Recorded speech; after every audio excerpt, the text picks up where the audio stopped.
नमस्कार. तरुण भारत समाजच्या पाऊस पाणी विशेष बुलेटिन मध्ये आपलं सगळ्यांचं स्वागत. गेल्या 24 तासात राज्याच्या कानाकोपऱ्यात पावसानं रौद्र रूप धारण केलंय. आज आपण घेणार आहोत महाराष्ट्रभरातील पूरस्थितीचा थेट आढावा.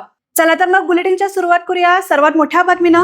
राज्यात सुरू असलेल्या मुसळधार पावसाचा फटका आता रायगड जिल्ह्यालाही बसलाय. कर्जत तालुक्यातील पेठ आंबवली येथील बंधारा फुटल्याची गंभीर घटना समोर येते.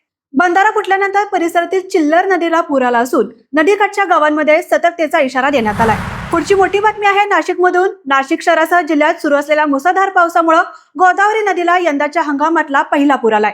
नदीच्या पाण्यापातळीत झपाट्याने वाढ झाली असून प्रसिद्ध रामकुंड परिसरातील दुतोंड्या मारुतीच्या छातीपर्यंत पाणी पोहोचलंय, तर रामसेतूलाही पाण्याचा वेढा पडलाय. नदीकाठच्या भागात पूरस्थिती निर्माण झाली असून नागरिक मोठ्या संख्येने पूर पाहण्यासाठी गर्दी करत आहेत. प्रशासनानं नागरिकांना नदीकाठी गर्दी न करण्याचं आणि सतर्क राहण्याचं आवाहन केलंय.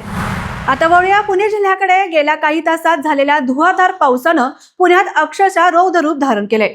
राज्यातील वारकऱ्यांसाठी श्रद्धास्थान असलेल्या संत ज्ञानेश्वर महाराजांच्या आळंदीत इंद्रायणी नदीला पूर आलाय. नदीवरचे चारही पूल पाण्याखाली गेले असून अनेक भागात पुराचं पाणी शिरल्यामुळे मोठं नुकसान झालंय. तर दुसरीकडे पुण्याची जीवनवाहिनी असलेले खडकवासला धरण आता 100% ओव्हरफ्लो झाले. धरण पूर्ण भरल्यामुळे खडकवासला मधून तब्बल 28,000 क्युसेक वेगाने मुठा नदीच्या पात्रात पाण्याचा प्रचंड विसर्ग सुरू करण्यात आलाय. पाण्याचा वेग पाहता नदीकाठच्या भागात हाय अलर्ट जारी करण्यात आला असून प्रशासनानं नागरिकांना सतर्कतेचा इशारा दिलाय. राज्यातल्या पूर परिस्थितीच्या दरम्यान निसर्गाचं एक विलोभनीय रूपही पाहायला मिळतंय. सध्या रत्नागिरी आणि कोल्हापूरला जोडणाऱ्या आंबा घाटात पर्यटकांची मोठी गर्दी होतीये. पावसाच्या सरी, दाट धुकं आणि डोंगरातून वाहणारे पांढरे शुभ्र धबधबे पाहण्यासाठी मुंबई, गोवा आणि पंढरपूरहून पर्यटक इथे येत आहेत. घाटातल्या गायमुख परिसरात तर निसर्गाचा अद्भुत नजारा पाहायला मिळतोय. पर्यटक इथे गरमागरम चहा आणि मक्यांच्या कंसांचा आस्वाद घेत आनंद लुटताना पाहायला मिळत आहेत. आंबा घाटात जरी निसर्गाचं हे सुंदर रूप असलं तर दुसरीकडे पश्चिम महाराष्ट्रात पावसाचा जोर वाढल्यानं नदीकाठच्या भागांची चिंता वाढू लागली आहे.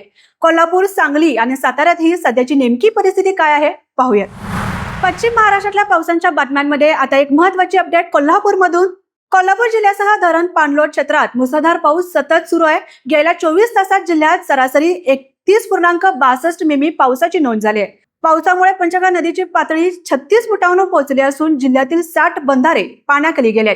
नदीकाठच्या गावांना सतर्कतेचा इशारा प्रशासनाकडून करण्यात आलाय.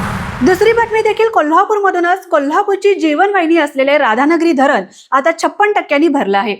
गेल्या काही दिवसांपासून धरण क्षेत्रात होत असलेल्या मुसळधार पावसामुळे धरणाच्या पाण्यासाठ्यात झपाट्याने वाढ होते. आज दुपारपर्यंतच्या नोंदणीनुसार धरणात 4,500 दशलक्ष घनफुटांपेक्षा जास्त पाणीसाठा झालाय. दिलासादायक बाब म्हणजे धरणातून सध्या मुठा किंवा भोगावती नदीत कोणताही पाण्याचा विसर्ग सुरू नाही. पण पावसाचा जोर असाच कायम राहिला तर आगामी काही दिवसात राधानगरी धरण पूर्णपणे भरण्याची शक्यता व्यक्त करण्यात येते. पुढची बातमी सातारा जिल्ह्यातल्या मेढा भागातून. इथे पावसाळ्याच्या सुरुवातीलाच पाझर तलाव मार्गाची अत्यंत दयनीय अवस्था झाली आहे. रस्त्यावर झालेल्या प्रचंड चिखलात एक ट्रॅक्टर उतरून बसल्यामुळे तब्बल 1.5 तास वाहतूक पूर्णपणे ठप्प झाली होती. रस्त्याच्या दोन्ही बाजूला वाहनांच्या लांबच लांब रांगा लागल्यानं प्रवासी, नोकरदार आणि शालेय विद्यार्थ्यांचं मोठं हाल झालं होतं. अखेर जेसीबीच्या सहाय्यानं चिखलात अडकलेला ट्रॅक्टर बाहेर काढण्यात आला आणि रस्ता मोकळा करण्यात आला. पण या खराब रस्त्यामुळे स्थानिक नागरिकांमध्ये तीव्र संताप व्यक्त होतोय. पूर परिस्थितीची पुढची बातमी सांगलीतून. सांगलीतल्या कृष्णा नदीची पातळी 24 फुटांवर पोहोचली आहे. यंदा कृष्णा नदीपेक्षा वारणा नदीला आधी पूर आल्यामुळे हरिपूर संगमावर पूरस्थिती निर्माण झाली आहे. दिलासादायक बाब म्हणजे कोयना धरणातून अजून विसर्ग सुरू झालेला नाही, पण पाऊस असाच राहिला तर पाण्याची पातळी आणखी वाढू शकते. या संपूर्ण परिस्थितीचा आढावा घेतलाय आमचे प्रतिनिधी अक्रम शेख यांनी. पाहूयात त्यांचा हा रिपोर्ट. सध्या मी आता आयर्विन पुलाजवळ आहे. आपण पाहू शकता कृष्णा नदीची पाणी पातळी ही संत गतीने वाढत आहे. तर आता सध्या आयर्विन पुलाजवळ 24 फुटावर पाणी पातळी पोहोचली आहे. सांगली शहरात सध्या पावसाने उघडीप दिली असली तरी कृष्णा नदीच्या पाणलोट क्षेत्रात संततधार पाऊस सुरू असल्यामुळे नदीत पाण्याची आवक कायम आहे. मात्र यंदा वेगळंच चित्र पाहायला मिळत आहे. कृष्णा नदीपेक्षा वारणा नदीने आधीच पात्राबाहेर वाहायला सुरुवात केली आहे. हरिपूर येथील वारणा कृष्णा संगमावर वारणा नदीच्या पाण्याचा फुगवटा होत असल्यामुळे त्याचा परिणाम कृष्णा नदीच्या पाणी पातळीवरही दिसून येत आहे. महत्वाची बाब म्हणजे कोयना धरणातून अद्याप विसर्ग सुरू करण्यात आलेला नाही. त्यामुळे कृष्णा नदीची पाणी पातळी सध्या संत गतीने वाढत आहे. मात्र पाऊस असा सुरू राहिला आणि भविष्यात कोयना धरणातून विसर्ग सुरू झाला तर कृष्णा नदीची पाणी पातळी आणखीन वाढण्याची शक्यता आहे.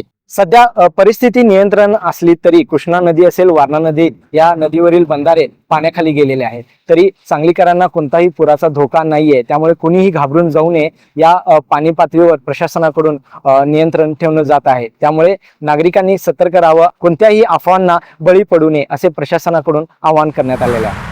सध्या या विशेष बुलेटिनमध्ये इतकंच. कोल्हापूर आणि पश्चिम महाराष्ट्रातल्या अशाच ताज्या आणि वेगवान अपडेटसाठी पाहत राहा तरुण भारत संवाद कोल्हापूर. आमच्या चॅनलला नक्की सबस्क्राईब करा आणि बेल आयकॉनला क्लिक करायला विसरू नका.